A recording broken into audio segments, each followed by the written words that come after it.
Hello दोस्तों, नमस्ते, प्रणाम। आप लोग कैसे हैं? उम्मीद करती हूँ कि आप लोग ठीक होंगे। एक हम लोग नाच गीत लेके आए हैं। गाना कैसा लगेगा लाइक करिएगा, सब्सक्राइब करिएगा, कमेंट में जरूर बताइएगा गाना कैसा लगा। और नए होंगे तो शेयर सब्सक्राइब जरूर करिएगा, फुल वॉच के साथ सुनिएगा। बहुत मेहनत से हम लोग वीडियो बना रहे हैं, आप लोग फुल वॉच जरूर करिएगा।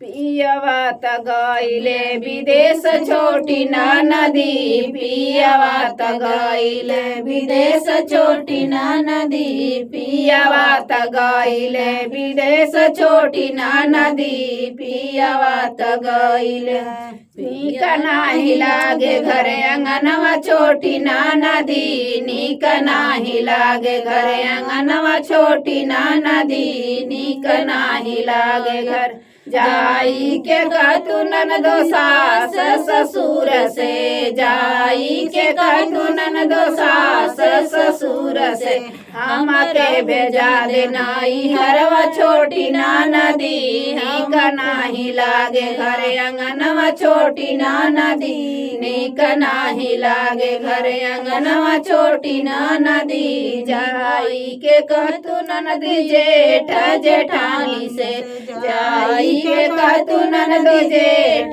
जेठानी से, हमके भेजा देना हरवा छोटी नदी, हमके भेजा देना हरवा छोटी नदी, नीक नाही लागे घरे अंगनवा छोटी नदी, नीक नाही लागे घरे अंगनवा छोटी नदी, नीक नाही लागे घरे अंगनवा छोटी नदी, जाई के कहतु ननदो देवर देवरानी से, जाई के कहतु ननदो देवर देवरानी से, हमके भेजा देना हरवा छोटी नदी, हमके भेजा देना हरवा छोटी नदी, हमके भेजा देना नीक नाही लागे घरे अंगनवा छोटी नदी, नीक नाही लागे घरे अंगनवा छोटी नदी, नीक नाही लागे